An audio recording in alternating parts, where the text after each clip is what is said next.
Before the deadline for the graduation project submission, I withdrew the original blueprint and burned all the finished work to ash, even as the campus beauty from the same major knelt and begged me not to be impulsive. I resolutely requested a suspension of studies, refusing to give anyone a chance to harm me again. In my past life, when the graduation project exhibition took place, her work and mine were identical. Not a single detail of the design concept was different. Yet she had completed it under the supervision of her advisor and submitted it to the data repository 7 days before I did. She even cried, cursing and accusing me of being the plagiarist. To protect the school's reputation, the principal forced me to apologize publicly, stripped me of all my titles, and expelled me. My boyfriend then, in a public display of support for the campus beauty, exposed all my personal information, even uploading intimate photos of us to the dark web. Vile, malicious words came in waves, suffocating me with no escape. In a moment of panic, I climbed a high-rise building, slit my wrist, and jumped to my death. When I opened my eyes again, I was back to the exact day I had just finished the design blueprint. Staring at the drawing in my hand, my mind was in turmoil, unable to calm down. Could I really have been reborn? Just then the phone rang. It was Adelaide calling. I suppressed the shock in my heart to answer. A familiar, agonizing male voice came from the other end. Xavier, my phone is about to die. I just ran into Adelaide. She asked me to check if you finished your graduation project yet. Hearing that, my breathing faltered, and my body involuntarily trembled. It was Samson, my boyfriend. There was something very unusual about his words, but in the past life I hadn't noticed, happily boasting to him about my achievement. Now I suddenly realized that he and Adelaide had likely been colluding for a long time. I pretended to sigh, my voice tired. I still haven't found inspiration. I'm a little stuck. After hanging up, a chill ran down my spine, signaling that a battle had just begun. In the past life, the person who spread the news of my plagiarism online was the very boyfriend I trusted most. He accused me of plagiarizing Adelaide and plastered my name all over the forums. From then on, I was viciously criticized by the enraged public. Some even came to my house to threaten me, forcing me to hide in my room, nearly starving to death from fear. Yet Samson wasn't satisfied. He publicly posted our intimate photos and my personal information online. As a result, countless despicable men came looking for me. Recalling those things, my whole body couldn't help but tremble. Yet I also breathed a sigh of relief for having a chance to start over. I had never plagiarized, and this time I wouldn't let them hurt me again. Taking a deep breath, I opened Adelaide's personal profile. It contained a few of her design works. They weren't terrible, but completely lacked any spark. Just as I was about to exit, I noticed she had just posted something new. The photo slowly loaded, and a chill immediately crept down my back, for that familiar blueprint was the very design I had completed not long ago. I looked at the caption accompanying the picture. Finally finished the design blueprint, so tired. This design had a bright style and prominent focal points, completely different from her previous drawings. I immediately opened the photo to compare it with the design in my hand, and my heart nearly stopped. There was no difference between the two. Even the tiny dot in the bottom left corner was identical. Trembling, I looked at the countless comments appearing under the post. Oh my God, what a masterpiece. Truly a master. Adelaide, are you trying to leave no path for others? Honestly, even if I wanted to steal it, I couldn't redraw it like this. Are you hiding your skills? Truly amazing. Just then, the dorm room door was suddenly pushed wide open. I quickly hid the blueprint in an inconspicuous corner. Walking in was one of my roommates. Seeing my somber face, she immediately relaxed, as if finding a place to vent. She immediately said, Xavier, did you see Adelaide's post? Her design this time is truly a divine work. I recalled that in the past life, I had merely nodded and murmured a few supporting words before rushing off to create the physical product for my blueprint. Now I understood why no one in the dorm was willing to stand up for me when I was accused of stealing. It turned out I had been put at a disadvantage long ago. Everything was too late. I pretended to be surprised, eager to hear more. Seeing my reaction, my friend immediately pulled a chair closer, excitedly reopening the post that I knew by heart, forever etched in my memory. The roommate said, "Look, it's only a blueprint and it's already so beautiful. If she makes the product, won't it be the pinnacle?" My roommate was very enthusiastic, but I couldn't focus on listening. My heart ached, and a creeping fear spread, making me momentarily wonder if I was still destined for tragedy in this life. However, my roommate didn't notice. Instead, she excitedly said, "But don't you think this gardenia flower detail looks very much like your design style?" I was startled, my gaze stopping at the white flower outlined with simple black ink strokes. The pain in my heart gradually subsided, replaced by a flash of light in my mind. A counter strategy suddenly came to me. I silently looked at my roommate for a long time, then finally made up my mind, slowly opening my mouth. "Vivian, if I told you that blueprint is exactly the same as mine, would you believe me?" The question stunned my roommate. Her surprised expression reassured me somewhat. I decided to be direct. "I just finished drawing it not long ago, but just a few minutes later, that picture appeared on her friend's circle. At first, I thought I was mistaken, but when you showed me again, it's exactly it." Seeing Vivian's slow reaction, I quickly pulled out the stack of papers. On top was my blueprint, identical to the photo on Adelaide's feed. Vivian's mouth dropped open in shock, staring at it, then looking down at her phone, comparing every line. Only about 10 minutes had passed since Adelaide posted the picture. In such a short time, it would be impossible for me to draw an exact copy. Furthermore, Vivian had returned to the dorm before me, making things even clearer. She quickly processed the information, looked at her phone, and frowned. "I knew it! How could she suddenly draw so well? Turns out she stole it. But how did she steal it?"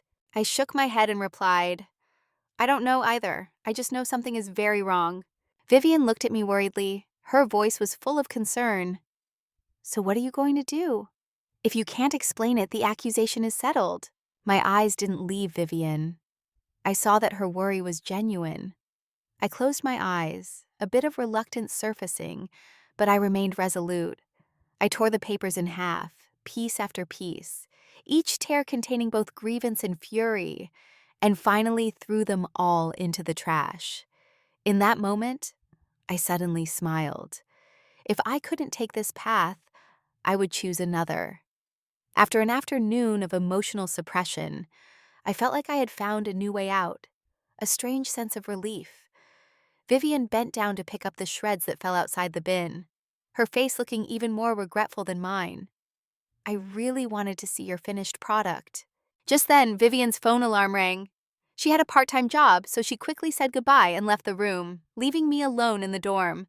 Although everything had happened so fast that I just wanted to rest. Only when I lay down on the soft bed did I truly feel that I had been reborn. I wanted to sleep, but as soon as I closed my eyes, a bad premonition arose from deep in my heart. I suddenly remembered my boyfriend, Samson.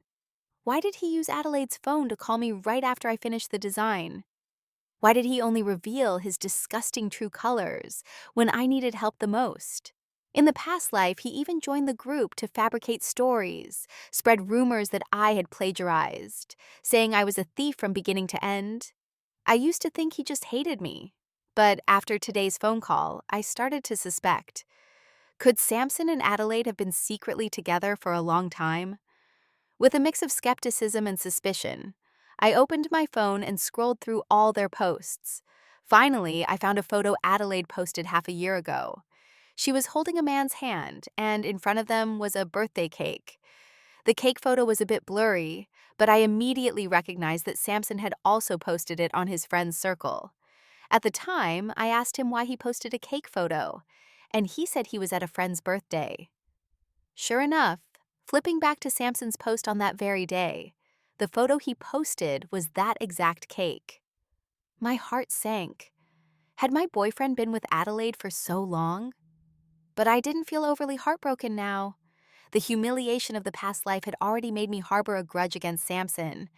Now, I didn't even want to talk to him anymore. I opened our chat window and typed a single sentence. let's break up. Immediately afterward, I blocked and deleted all means of communication with him. As if a heavy burden had finally been lifted, I fell into a deep sleep. When I opened my eyes again, it was dark, and my roommates had returned. I slept so soundly that I wasn't awakened when my roommates returned.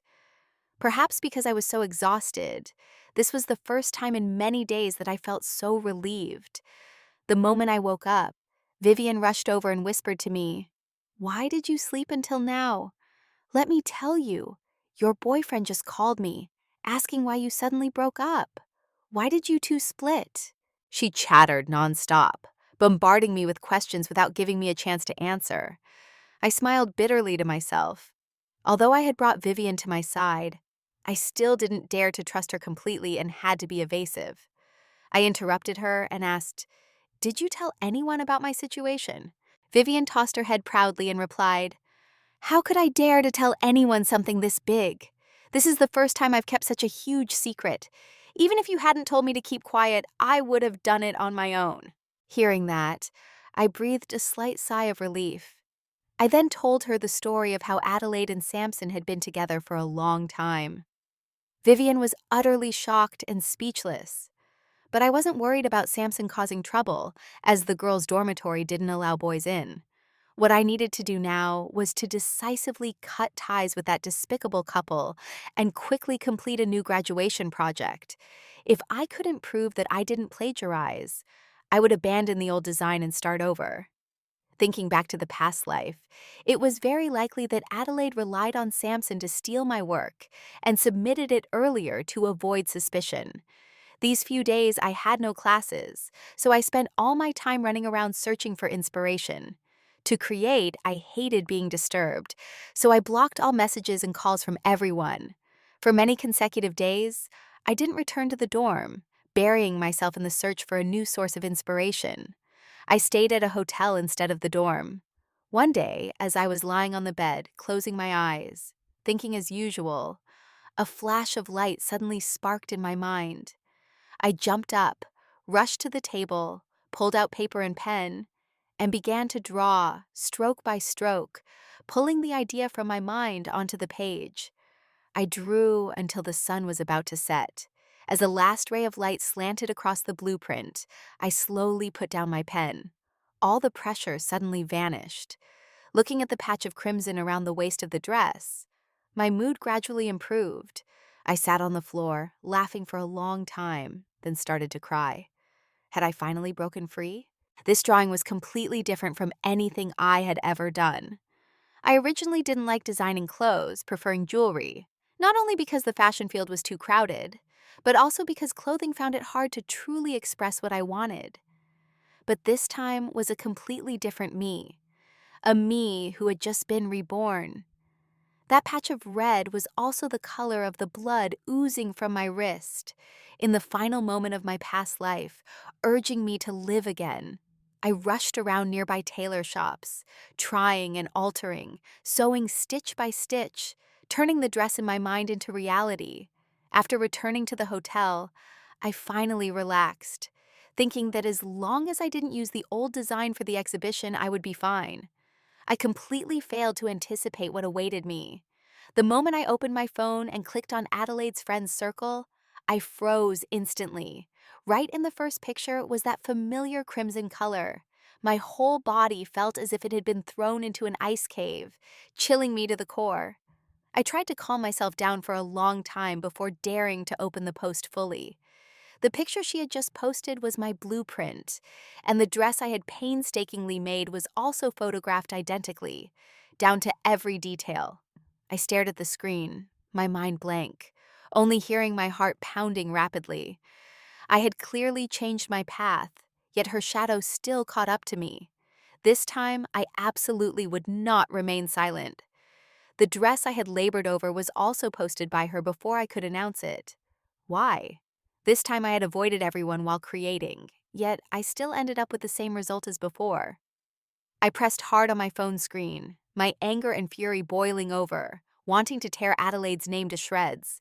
Was I forever destined to be labeled a plagiarist and driven to suicidal despair? Her previous post was a picture of the torn blueprint, accompanied by the caption, "Someone tore up my blueprint." In just a few hours, the post had many likes and comments. A day later, she posted a new one, writing, "A little sad, but I won't give up. The new work is out." These 3 posts were even screenshotted and put up on the school forum. In just a few minutes, the post climbed to first place.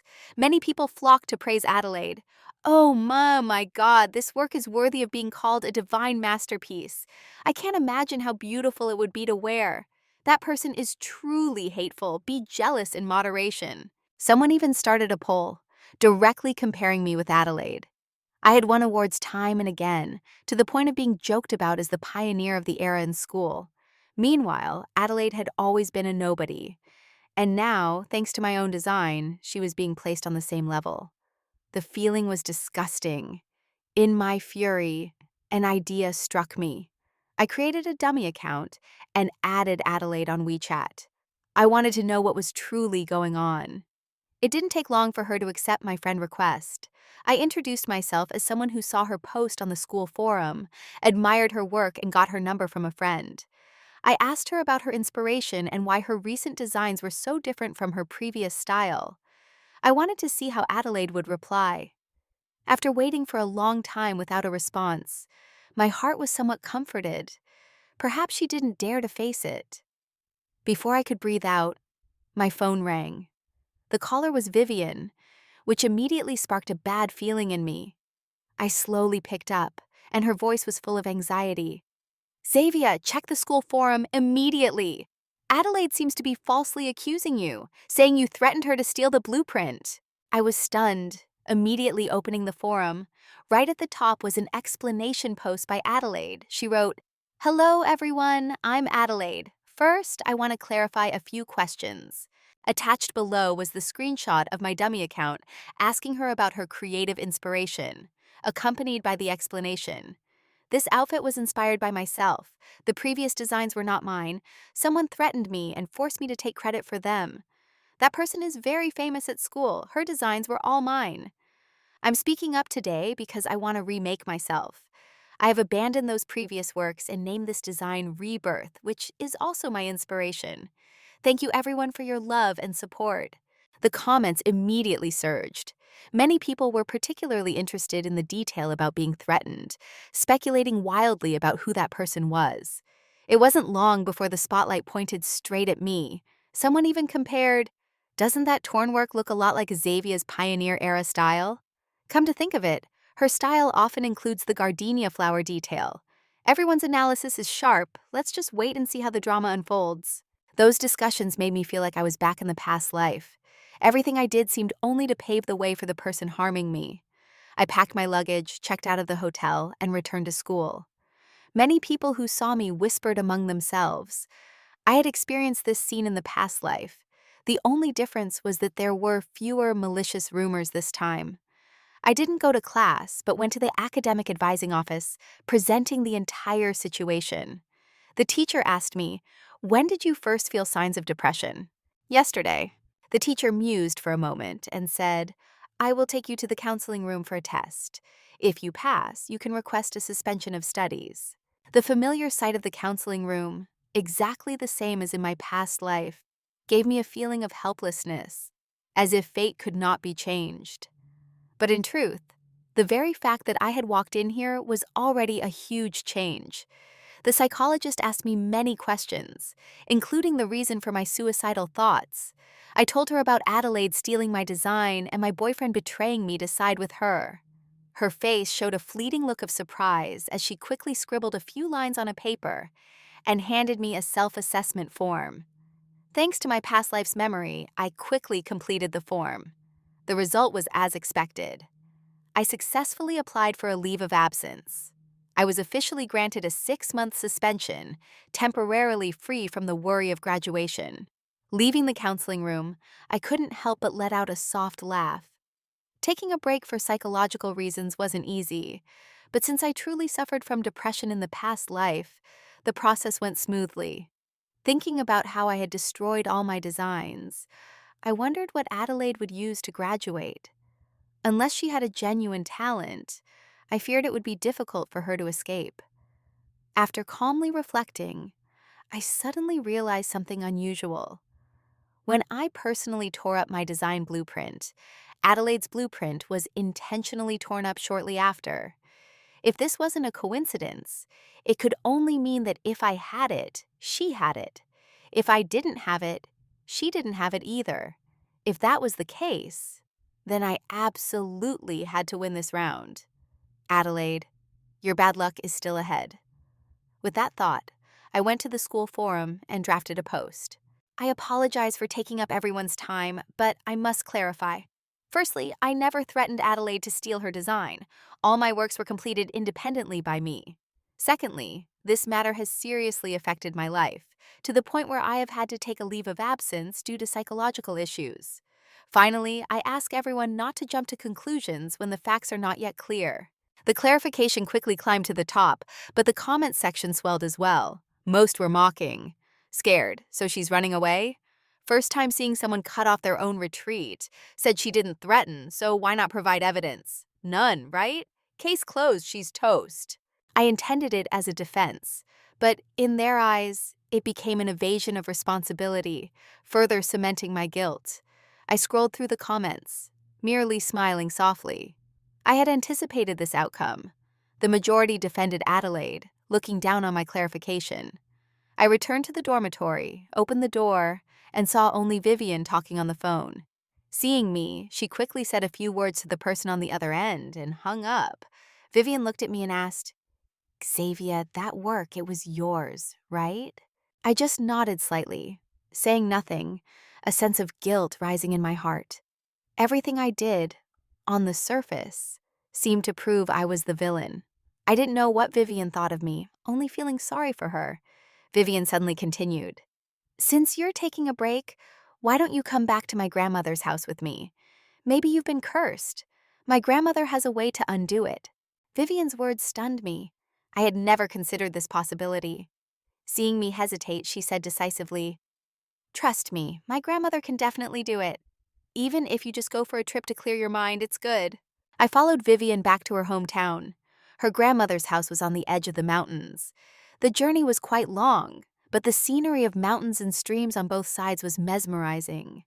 The landscape along the way gradually washed away the worries of the past few days, making me feel lighthearted, as if I had gained a new lease on life. When we arrived, Vivian's grandmother was already waiting at the door. She happily welcomed us into the house. After a few greetings, Vivian immediately got to the point. "Grandma, do you remember what I told you? My roommate's belongings suddenly appeared in someone else's hands. You said that was being cursed." The grandmother nodded, looked deeply at me, and asked, "You are Xavier, aren't you?" I nodded politely. She stood up and led me to a small room. When the door opened, I was surprised to see all sorts of magical artifacts inside, things I had only seen in movies, some I had never even encountered before. Her opening sentence stunned me. "I can see what you have been through." I cautiously said, "I was actually reborn once." She smiled and clarified, "Slit your wrist and jumped from a tall building." Only then did I truly believe that Vivian's grandmother could help me. I followed her instructions, step by step, removing the curse. When it was finished, I knelt down to thank her. She quickly helped me up and said, "If you want to thank someone, thank my granddaughter Vivian." I turned to Vivian and told her everything about my rebirth and all the secrets I had kept for so long. Vivian was shocked and deeply saddened, but she didn't say much, just patted my back and said, "It's okay, I'm glad you told me." Looking at her gentle smiling face, I couldn't hold back my tears. I didn't know how to repay her. Vivian just smiled and said, "Just come visit my grandmother often. She lives alone and doesn't have many people to talk to. She'll be happy if we just drop by." My heart warmed, and I nodded slightly, hugging Vivian tightly. Since I was on a leave of absence, I didn't have to worry about time. But Vivian had classes, so she only stayed for 2 days before rushing back to school. I also packed up to go home. Before leaving, I promised the grandmother I would visit often. Back home, I also told my parents about the situation. They were worried, but could do little more than let me decide for myself. To thank Vivian, I treated her to a meal and gave her many suggestions for her graduation project. Vivian beamed with joy. After I returned home, I spent every day leisurely watching movies and browsing videos. Life was temporarily peaceful. One time, looking at the calendar, I was startled to realize it was only 2 days until the graduation project submission deadline. I suddenly remembered what the grandmother had said that day. Your curse is designed to let the person benefit from what belongs to you. But once the curse is broken, what that person took will turn back on them, causing them great trouble.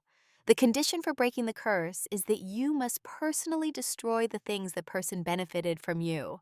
Recalling that sentence, I neatly folded the dress blueprint, preparing to burn it tomorrow. Suddenly, a series of urgent knocks on the door interrupted my thoughts. The sound wasn't like my parents knocking. My heart tightened slightly. The cursing outside continued, even including vulgar language. It wasn't until the neighbors couldn't stand it and intervened that they finally dispersed. I opened the school forum to check the situation, and what I saw shocked me. For 2 consecutive days, the hottest topic was Adelaide plagiarizing the work of a famous designer. The post had thousands of comments. Adelaide's clarification sounded even more like a self-admission of plagiarism. I didn't plagiarize the design. Xavier gave me the idea and asked me to design it for her.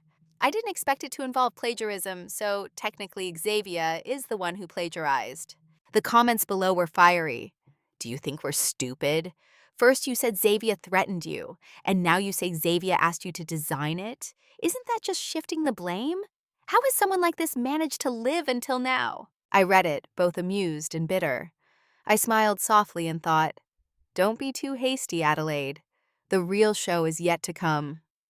Unable to resolve the crisis, Adelaide had Samson repeatedly call me, wanting me to step up and take responsibility. The first time, the second time, I answered to hear how he would fabricate his story.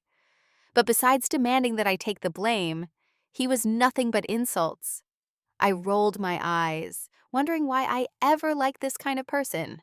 Thankfully, Adelaide took him. After blocking Samson, my world became quiet. Tomorrow was the deadline for all design students to submit their work. I rushed out to find a secluded spot and burned all the blueprints and the dress I had designed. I didn't feel regret because I still had photos and could completely remake them. But could Adelaide do the same? I returned home leisurely, preparing to watch the play of Adelaide's downfall the next day. Unexpectedly, she ran straight to my house. I sighed, impressed by her speed. I had just finished burning it, and she was already here. Facing the uninvited guest, I spoke mockingly. Not preparing for your graduation project, Miss Adelaide? What are you doing here? Hearing my voice, Adelaide spun around, her face utterly panicked. She grabbed my shirt, pleading desperately. I'm sorry, Xavier, this is my fault. Can you remake that dress? I'm begging you, I'll do whatever you want. I looked at her with a profound gaze, gave a faint snort, but still said, I can. She immediately rejoiced, thanking me profusely, but my next sentence froze Adelaide on the spot. But you have to admit that you stole my design and withdraw from school. Adelaide clearly refused to do that. As she left, she threatened, Xavier, just wait. If I stole from you once, I can steal from you again. I shivered briefly but told myself, what do I have left for her to steal now? Even so, I still felt uneasy, so I called Vivian and asked for her grandmother's number. Once connected, I told the grandmother about what happened today. She calmly told me not to worry, saying she had placed a protective charm on me, and I would not be cursed again. I breathed a sigh of relief, determined to see what trick Adelaide would pull next. On the day of the graduation project presentation, I went to school. A mix of nervousness and anticipation welled up in my heart. The final duel was about to begin. The presentation was organized by drawing lots. Each student would go up to introduce their idea and highlights, and then 10 judges would assign a composite score. I wore a mask and glasses to avoid attention, but some people still recognized me. 2 classmates cautiously walked up to me, bowing their heads to apologize for judging me hastily. I smiled and said it was fine, feeling relieved as public opinion had gradually shifted. Now, no one was cursing me anymore. Many people even actively sent me WeChat friend requests to apologize, which I accepted and responded to with ease. My reputation began to shift positively. One by one, everyone finished their presentation. Finally, it was Adelaide's turn. I was curious what she would showcase. When she brought out the dress, I couldn't help but let out a soft laugh. The finished dress failed to fully express the design's uniqueness. The prominent crimson patch had been replaced with a pale pink, greatly diminishing the entire outfit. I watched her with interest, seeing Adelaide's face clearly pale and bewildered. The judges waited for her to speak for a long time, then asked, "Student Adelaide, what is the inspiration for this design? What are the key highlights of the work?" Adelaide seemed to gather all her courage, trembling as she replied, "The inspiration comes from myself. Because of my childhood experiences that left me without hope, I wanted to create a new hope through this design, so I designed this dress." She was only halfway through when murmurs erupted from the audience. Didn't she once say she was threatened by someone, which gave her the courage to fight back and gave her the idea? Yes. Did you notice that? Those whispers reached my ears, making the corner of my mouth curl up. Someone whispered, "This dress looks nothing like the one she posted online. Could she really have stolen Xavier's design?" The questions quickly focused on Adelaide. She completely lost control, bursting into tears and frantically asking the judges for permission to go to the restroom before virtually fleeing the auditorium. I quietly followed, catching up to her in the restroom. Seeing me, Adelaide grasped at me like a drowning person, pleading in panic. "Xavier, please, help me just this once. I was wrong. I shouldn't have harmed you. And I shouldn't have used the curse. Just let me pass the graduation project and I'll do anything you want." I was not a person of abundant compassion. Seeing her state, I burst out laughing. I took out my phone and pressed a button. In the past life, I had missed the chance to record the conversation, so I couldn't expose the truth, but not this time. Adelaide's complexion, already pale, turned paper white. She collapsed to the floor, speechless. I returned to the auditorium, stepped onto the presentation stage, and said, "Hello, I am Xavier." I calmly greeted everyone, continuing, "I'm sure the judges and fellow students are wondering why I am here. I am not here to present a work, but to clear my own name." Then I placed my phone on the microphone and played the recording. Adelaide's voice echoed throughout the room. "Xavier, please help me just this once. I was wrong. I shouldn't have used the curse. Just let me pass the graduation project and I'll do anything you want." The whole auditorium was in an uproar, the buzzing of discussion constant. I continued, my voice calm but firm. "I know this sounds absurd. Even I find it hard to believe. But the truth is sometimes stranger than any fabrication." The truth was then laid bare. Adelaide stole my design and falsely accused me of threatening her and forcing her to create designs for me. Everyone had been deceived, and I had done nothing wrong, only pouring my heart into my work, only to have the fruits of my labor brazenly stolen. When she failed, she humbled herself and begged me for help. How ridiculous! Following this, on the school forum, the people who had cursed me now sent apologies. Conversely, the wave of criticism against Adelaide grew fiercer.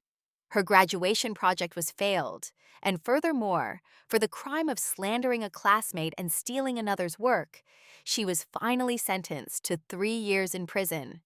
During the interrogation, she even begged for my forgiveness, but I replied coldly, "Do you deserve it?" Samson also came to me, humbling himself and apologizing, pleading for me to take him back. I didn't even look at him, simply walking away without looking back. In my free time, Vivian and I often visited her grandmother. She always smiled kindly, her simple joy bringing peace to my heart. After graduation, my talent was noticed by a fashion company, which offered me a job. From there, I began a new journey in my design career. The 2 works that had been stolen were refined and perfected by me, eventually becoming sensational fashion hits sought after by the entire industry.